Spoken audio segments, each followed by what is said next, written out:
ಇದ್ವಲ್ರಿ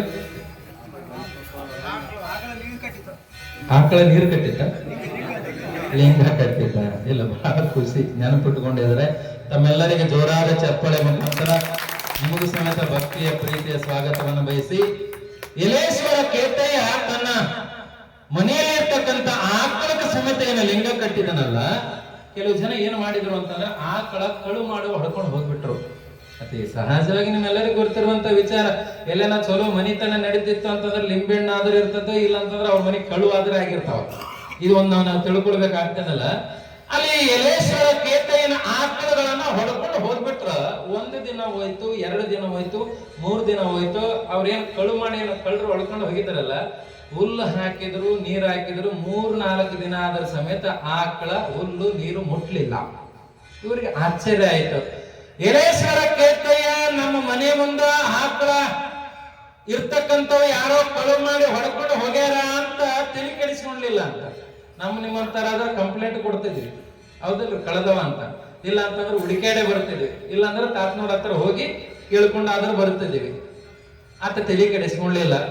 ಆ ಕಳು ಮಾಡಿರುವಂತ 4 ಜನ ಏನ್ ಮಾಡಿದ್ರು ಅಂತಂದ್ರ, ಎಲ್ಲಿ ಬಿಡೋ ಮಾರಾಯ, ಇವ ಆಕಳ ಸತ್ತಗಿತ್ರ ಹೆಂಗ, ಹುಲ್ಲು ತಿನ್ನುವಲ್ವು, ನೀರು ಸಮೇತ ಕುಡಿವಲ್ವು ಅಂತ ಒಳ್ಳೆ ಹೊಡ್ಕೊಂಬಂದು ಬಿಟ್ರು. ಯಲೇಶ್ವರ ಕೇತಯ್ಯ ಬೆಳಗ ಮುಂಜಾನೆ ನೋಡಿದ, ಮನೆ ಮುಂದೆ ಆಕಳ ನಿಂತಿದ್ವು. ಆಕಳಕ್ಕೆ ಜಳಕ ಮಾಡಿಸಿ ಲಿಂಗಕ್ಕೆ ಏನ್ ಕಟ್ಟಿದ್ನಲ್ಲ ಲಿಂಗ, ಅದಕ್ಕೆ ಸ್ವಲ್ಪ ನೀರು ಹಾಕಿ ಸ್ವಲ್ಪ ಭಸ್ಮ ಹಚ್ಚಿ ಹುಲ್ಲು ಹಾಕಿದ್ರೆ ಅವಾಗ ಹುಲ್ಲು ತಿಂತಿದ್ವು ಅಂತ ಆಕಳ. ಅಂದ್ರೆ ಆಕಳಕ್ಕೆ ಎಂತ ಸಂಸ್ಕಾರ ಕೊಟ್ಟಿದ್ದ. ಮುಂದ 4 ದಿನ ಹೋದ ಮೇಲೆ ಹೊಲದಾಗ ಚಲೋ ಬೆಳೆ ಬಂದಿತ್ತು. ಆಕಳ ಹೊಡ್ಕೊಂಡು ಹೋದ್ವಿ, ಇವನಿಗೆ ಸೊಪ್ಪು ಕಡಿಮೆ ಆಗ್ಲಿಲ್ಲ. ಹೆಂಗಾದ್ರೂ ಮಾಡಿ ಇತ್ತನ ಹೊಲದೊಳಗ ಚಲೋ ಬೆಳೆ ಬಂದ್ಬಿಟ್ಟದ, ಜಾಣದ ತೆನೆ ಚಲೋ ಬಿಟ್ಟದ, ಈ ಹೊಲಕ್ಕೆ ಬೆಂಕಿ ಹಚ್ಚಿ ಬಿಡೋಣ ಅಂತ ಕೆಲವು ಜನ ಬೆಂಕಿ ಹಚ್ಚಿದ್ರಂತ ಹೊಲಕ್ಕ.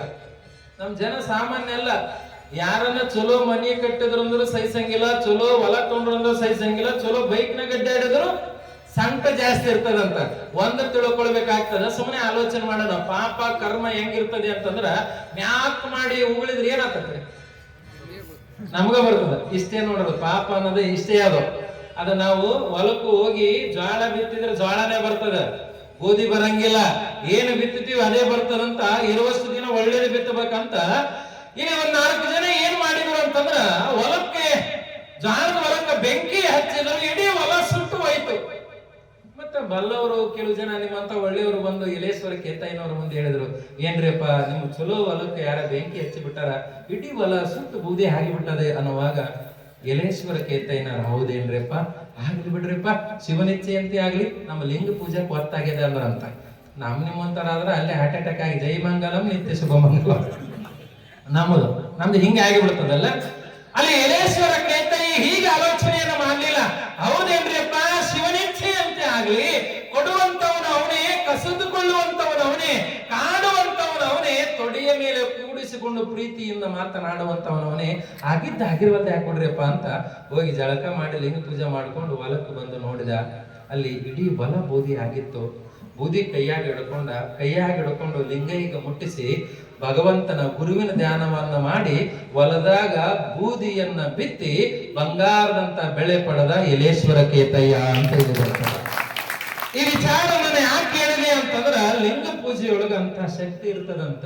ಅಂತ ಲಿಂಗದ ಮಹಿಮೆಯನ್ನ ನಾವು ಪಡ್ಕೊಳ್ಬೇಕು ಅಂದ್ರೆ, ಸಂಸ್ಕಾರದ ಹಾದಿಯನ್ನ ಹಿಡ್ಕೊಳ್ಬೇಕು ಅಂದ್ರೆ ಮೊದಲು ಗುರುವಿನ ಪಾದ ಗಟ್ಟಿ ಹಿಡ್ಕೊಳ್ಬೇಕಂತ.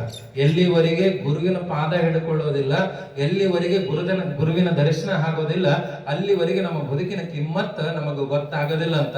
ಅದಕ್ಕೆ ನೀವೆಲ್ಲ ಏನ್ ಮಾಡ್ಬೇಕು ಅಂತಂದ್ರೆ, ಇವತ್ತಿನ ದಿನ ಗುರುಗಳು ಏನು ಬಂದಿದ್ದಾರಲ್ಲ, ಅವ್ರು ಹೇಳಿದ ಹಾದಿಯೊಳಗ, ಅವ್ರೇನು ನಿಮ್ಮ ಹೊಲ ಕೇಳಂಗಿಲ್ಲ, ನಿಮ್ಮ ಮನೆ ಕೇಳಂಗಿಲ್ಲ, ಏನು ಕೇಳಂಗಿಲ್ಲ. ಅವರು ಬಂದಿದ್ದು ಯಾಕಂತಂದ್ರೆ, ನೀವು ಸಂಸ್ಕಾರವಂತರ ಹಾಗ್ರಿಯಪ್ಪ, ನಿಮ್ಮ ಮಕ್ಕಳಿಗೆ ಸಂಸ್ಕಾರ ಕೊಡ್ರಪ್ಪ, ನೀವು ಲಿಂಗ ಕಟ್ಕೋರಿಯಪ್ಪ, ನಿಮ್ಮ ಮಕ್ಕಳಿಗೆ ಲಿಂಗ ಕಟ್ಟಕ ಅನುಕೂಲ ಮಾಡಿಕೊಡ್ರಪ್ಪ ಅನ್ನುವಂತ ಉದ್ದೇಶವನ್ನು ಇಟ್ಟುಕೊಂಡು, ಅದರ ಜೊತೆಗೆ ಜಾತ್ರೆಯ ಒಂದು ವಿಶೇಷತೆಯನ್ನ ತಿಳಿಸಲಿಕ್ಕೆ ಪರಮ ಪೂಜ್ಯರು ಬಂದಿದ್ದಾರೆ ಎನ್ನುವಂತ ವಿಚಾರವನ್ನು ತಿಳಿಸುತ್ತಾ, ನಮ್ಮ ಗವಾಯಿಗಳು ಒಂದು ಗೀತೆಯನ್ನ ಹಾಡಿದ ಮೇಲೆ ಪರಮ ಪೂಜ್ಯ ಕುಮಾರ ಮಹಾಸ್ವಾಮಿಗಳವರ 4 ಆಶೀರ್ವಚನದ ನುಡಿಗಳನ್ನು ನಾವಿನೆಲ್ಲ ಹಂಚೋಣ.